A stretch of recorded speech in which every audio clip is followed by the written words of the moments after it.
जहां जगह मिले वहां बैठकर भगवान शिव से अपने मन की बात बड़े भावों के साथ प्रार्थना करिए दिल से।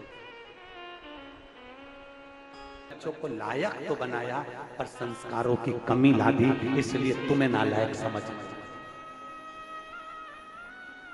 संस्कारों की कमी मत आने देना।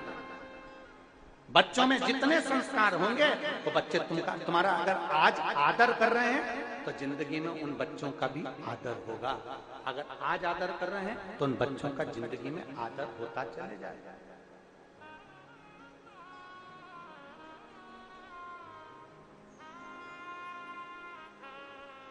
तारकासुर के 3 बेटे, तारकाक्ष, विदुम्माली, कमलाक्ष, 3 पुत्र।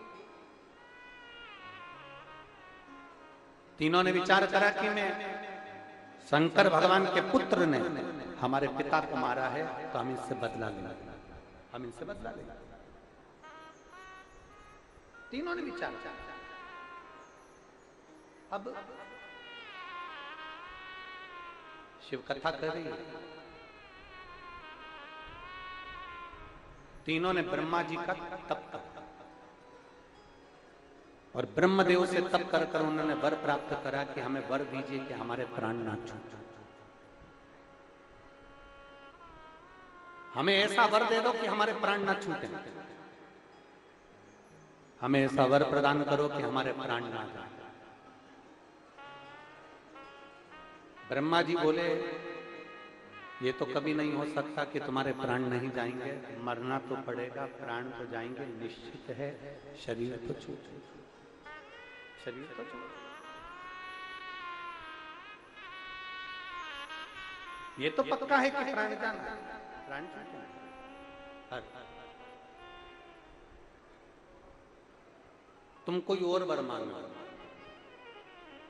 तारकासुर के 3 बेटों ने, तारकाक्ष, विदुम्माली, कमलाक्षी ने, तीनों ने वर मांगा। अगर वर देना चाहते हो तो हमें ऐसा वर दीजिए कि हम मरे तो तीनों एक साथ मरे। ब्रह्मा जी ने कह दिया तथास्तु, हम तुम्हें वर प्रदान करें। अब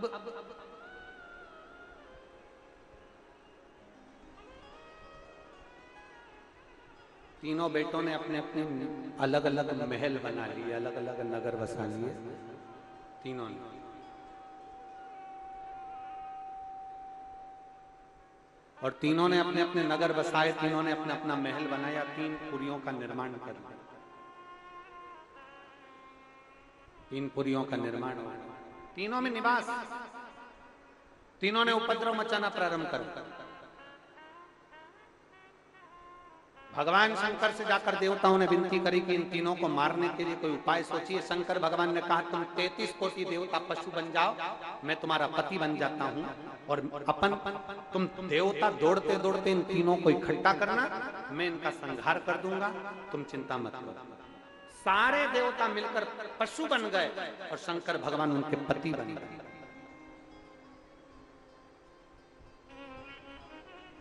शिव जी का एक नाम होने जा रहा है जिसका व्रत आप करते रहे।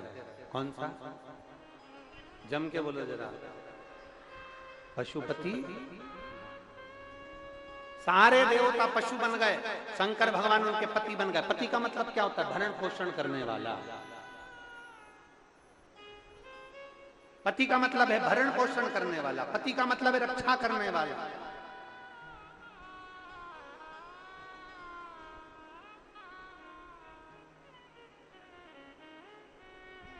रक्षा के प्रति जागरूक होने वाले बन गए पशु। और शिव जी एक बड़े नंदी का रूप ले लिए, बड़े नंदी का, और जितने देवता थे वो छोटे पशु बनकर भागे। तारकाक्ष, विदुम्माली, कमलाक्षी, तीनों को इकट्ठा करा, तीनों को एकत्रित करा। अब तीनों को एकाग्रित करा और जो शंकर भगवान ने तीनों को खदेड़ना प्रारंभ करा, तीनों को मारना प्रारंभ करा, इतनी देर में तारकाक्ष ने नीचे से निकलकर भगवान नंदी के शीश को काट दिया। जो भगवान पशुपति नाथ का शीश कटा वो नेपाल में जाकर गिर गया और डोलेश्वर महादेव पशुपति नाथ के नाम से पूजायमान हो गया। शंकर जी का जो नंदी का धड़ कट कर गिरा वो केदारनाथ जी के रूप में विराजमान। और भगवान देवादिदेव महादेव ने ये विचार करा कि आज नहीं मरे तो कभी नहीं मरेंगे। अगर इनके प्राण आज नहीं गए तो ये कभी मरने वाले नहीं है। शंकर भगवान अपने असली स्वरूप में आए, उन्होंने त्रिशूल लेकर तीनों को मारने का प्रयास करा। जैसे ही मारने का प्रयास किया विदुम्माली पीछे से निकल गया। जैसे ही विदुम्माली पीछे से निकला तारकात कमलाक्षकी को तो भगवान ने मार दिया, विदुम्माली को पीछे से त्रिशूल के भाग से उसके प्राणों को हर लिया। जैसे ही प्राणों को हरा 33 कोटि देवताओं ने गर्जना करी, बोल पशुपतिनाथ भगवान की हर हर महादेव, हर हर महादेव। भगवान शिव का नाम पशुपति। शिव महापुराण में भगवान शंकर की पवित्र कथा में शिव महापुराण के अंदर पाशुपत्य अस्त्र, पशुपति व्रत, पाशुपत्य योग तीनों की गणना करी गई।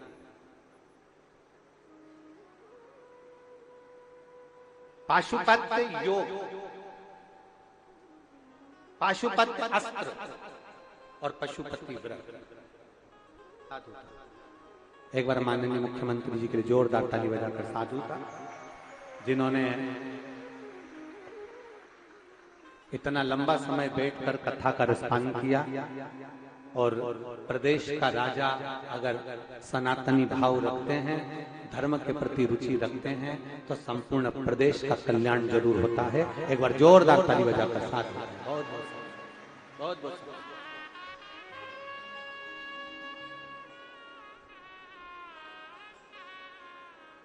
और शंभो शरणे पड़ी मांगो घड़ी रे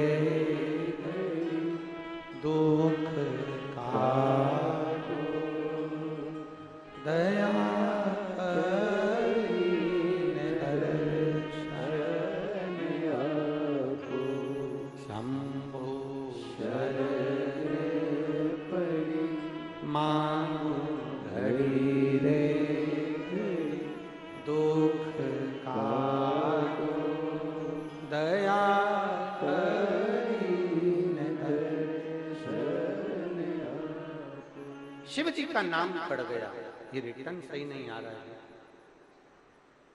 शिव जी का नाम पड़ गया, जम के बोलो पशुपति।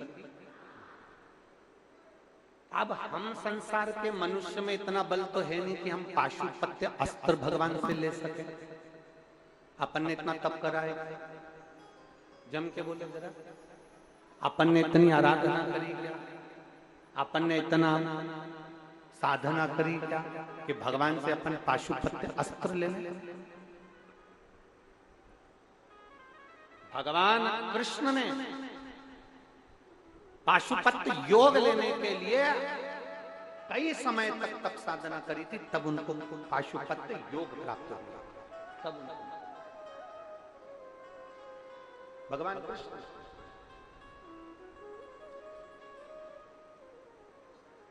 ना हम पाशुपत्य योग ले सकते हैं, ना हम पाशुपत्य अस्त्र ले सकते हैं। तो शिव महापुराण में सबसे सरल चीज क्या बता दी? कौन सा व्रत? बोलो बोलो, जम के बोलो जरा। पशुपतिनाथ का व्रत। किस किसने किया? जरा हाथ उठाओ जिन्होंने करा, रखिए। हम ना तो पाशुपत्र भगवान से अस्त्र ले सकते हैं, ना हम पाशुपत्र योग ले सकते हैं। अगर हम शंकर भगवान से वर के रूप में प्राप्त कर सकते हैं तो पशुपतिनाथ के व्रत का फल प्राप्त कर सकते हैं। ये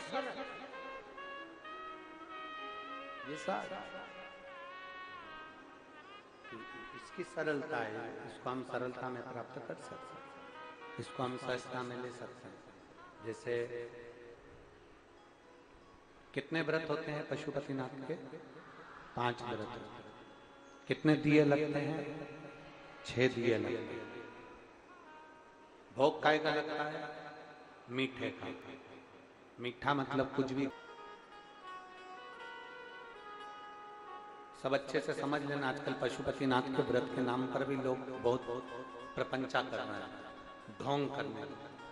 इसको समझिएगा जरा, पशुपतिनाथ के व्रत को अच्छे से समझिएगा। पशुपति कितने दिए ले जाना है? 6। सुबह के समय पर जाकर भगवान शंकर की आराधना करिए, पूजन करिए, अर्चना करिए, निवेदन करिए। अभिषेक पूजन जो करना है वो सुबह के समय पर जाकर कर लीजिए। शाम के समय पर थाली में 6 दिए रख लीजिए।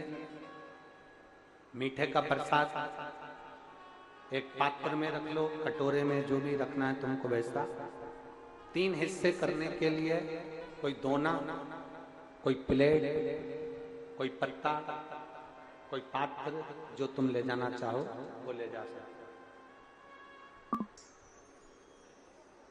शिव जी के मंदिर में जाकर पहले पूजन अर्चना करो। उससे पहले प्रसाद के 3 हिस्से कर दीजिए। 6 दिए पृथ्वी पर रख दीजिए, उसमें से 5 दिए प्रज्वलित कर दीजिए। कितने दिए जलाना है? 5। एक दिया उसके पास में रखा रहेगा, उसको जलाना नहीं, उसको रखा रहेगा। दिया प्रज्वलित होने के बाद, प्रसाद के हिस्से होने के बाद शंकर जी की पूजन कर दो। बाबा से प्रार्थना कर दो, बाबा आज हमारा पहला पशुपति व्रत है, आप स्वीकार करना।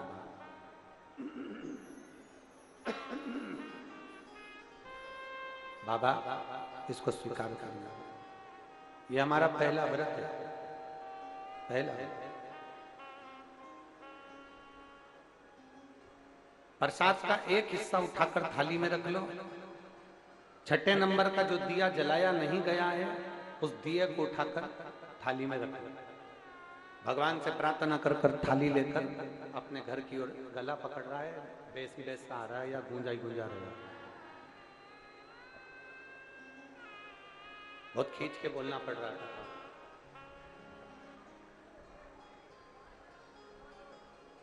थाली में एक दिया रख लिया है, प्रसाद का एक हिस्सा रख लिया है, उसको घर की ओर लेकर जाइए। घर में प्रवेश करने से पहले राइट हैंड में बैठ जाओ, अपने घर की ओर मुख कर लो और जो 6ठे नंबर का दिया है वो प्रज्वलित करो। 6ठे नंबर का दिया जला ले, प्रज्वलित करो। भगवान से प्रार्थना करो, बाबा आज मेरा पशुपति व्रत है, मेरे मन की यह कामना है पूरी करो। घर के अंदर प्रवेश करो। भोजन करने से पहले जो मीठे का एक हिस्सा लेकर आए हो, प्रसाद का वो हिस्सा खा लीजिए और फिर भोजन करो। ऐसे 5 व्रत करो। 5 व्रत के बीच में कहीं रजो धर्म आ गया, रजस्वला धर्म आ गया, 7 दिन तक नारी पूजन नहीं कर पाई, कहीं जाना पड़ गया, कहीं पहुंचना पड़ गया, व्रत नहीं कर पाए, तो वो व्रत को छोड़ दो। पर गिनती के 5 व्रत पूर्ण होना चाहिए। 5 व्रत पूर्ण। 5वां व्रत जैसे ही पूर्ण हो, तब एक श्रीफल, कुछ भेंट बाबा के चरणों में समर्पित कर कर 108 चावल के दाने हो, मूंग के दाने हो, फूल की पत्ती हो, बेल पत्ती हो, जो भी आप चढ़ाना चाहें वो शिव जी को समर्पित करें। और बाबा से विनय करें, बाबा आपकी कृपा से, आपकी उदारता से, आपकी दया से आज मेरा 5वां व्रत पूर्ण हो, आप स्वीकार। शंकर से अपने दिल की बात करें, वो निवेदन स्वीकार करें।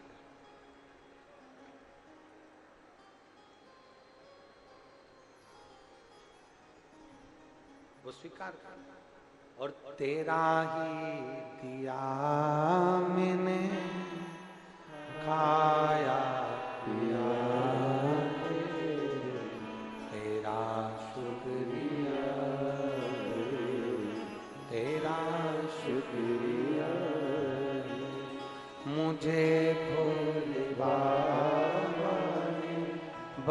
अमृत दे दिया तेरा शुक्रिया, तेरा शुक्रिया। विनय प्रार्थना करें।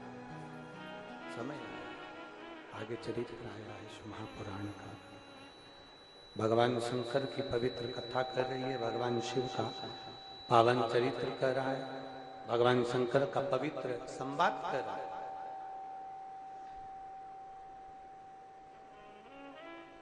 एक विदल और एक उत्पल, दो असुर हैं।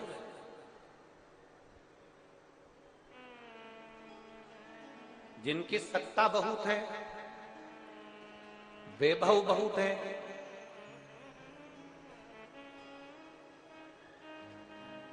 पर स्त्रियों पर उनकी दृष्टि ठीक नहीं है।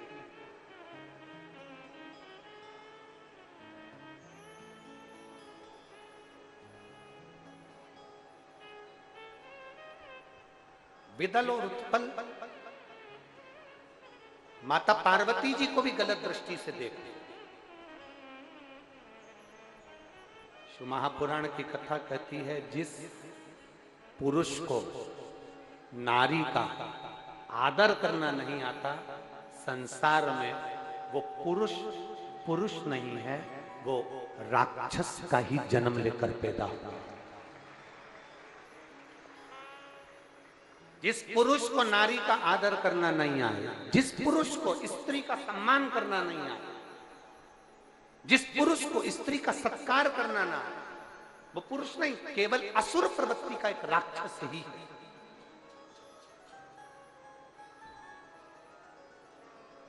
और यदि सीखना है तो मेरे देवादिदेव महादेव से सीखो। मेरे ओघड़दानी, मेरे शंकर भगवान, मेरे कैलाशी, मेरे शंभू ने अपनी अर्धांगिनी माता पार्वती जी का सम्मान किया, खुद जमीन पर बैठ गए और मेरे शंकर भगवान ने माता पार्वती जी को ऊंचे स्थान पर बिठाया। भगवान नारायण ने लक्ष्मी जी को चरणों में बिठाया, ब्रह्मा जी ने ब्रह्माणी को अपने पास में बिठाया, इंद्र ने इंद्राणी को अपने पास में बिठाया, पर भगवान शंकर ने अपनी पत्नी को ऊंचा बिठाया। एक स्त्री का आदर क्या होता है, एक स्त्री का सम्मान क्या होता है, एक स्त्री का सत्कार क्या होता है, एक स्त्री का आदर क्या होता है, सम्मान सत्कार क्या होता है, उसको समझो। एक नारी का आदर क्या है, एक नारी का सम्मान क्या है, एक नारी का सत्कार क्या है, उसको समझ। और जिसने पार्वती मैया षडानंद कार्तिकेय जी से कह रही हैं, कार्तिकेय हृदय में बाण नहीं लगना चाहिए, क्योंकि हृदय में शिव बैठे हुए हैं, भगवान शंकर उसके हृदय में विराजमान है। जब हृदय में शंकर बैठे हैं तो बाण ना लगे। और बहुत सुंदर शिव महापुराण का चरित्र कहता है, संपूर्ण विश्व के अंदर जितने भी मनुष्य निवास करते हैं, मानव रहते हैं, जितने भी मानव संपूर्ण विश्व में निवास कर रहे हैं, सबके भीतर, सबके अंदर ईश्वर का एक प्रतिबिंब है।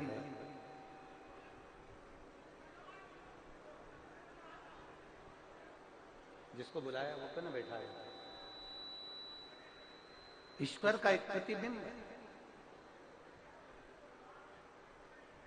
सबके भीतर भगवान शंकर विराजमान,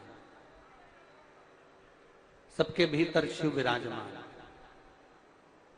इसलिए शिव महापुराण की कथा कहती है कि किसी के हृदय को घात ना लगे, किसी के हृदय को ठेस ना पहुंचे।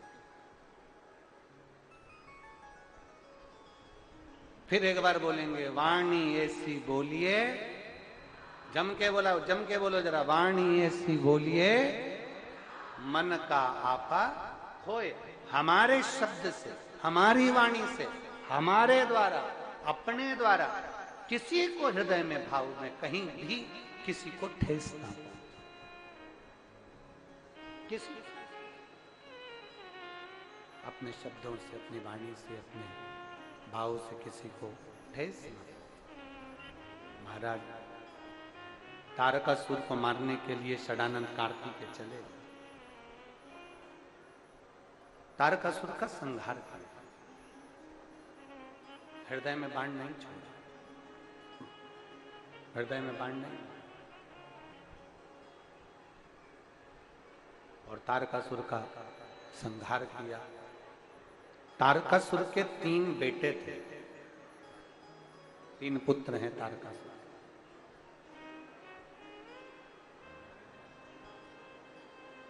और तारकासुर के 3 पुत्र तारकाक्ष,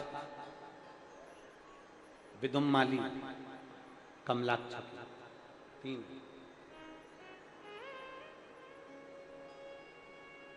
और तीनों बड़े विचित्र।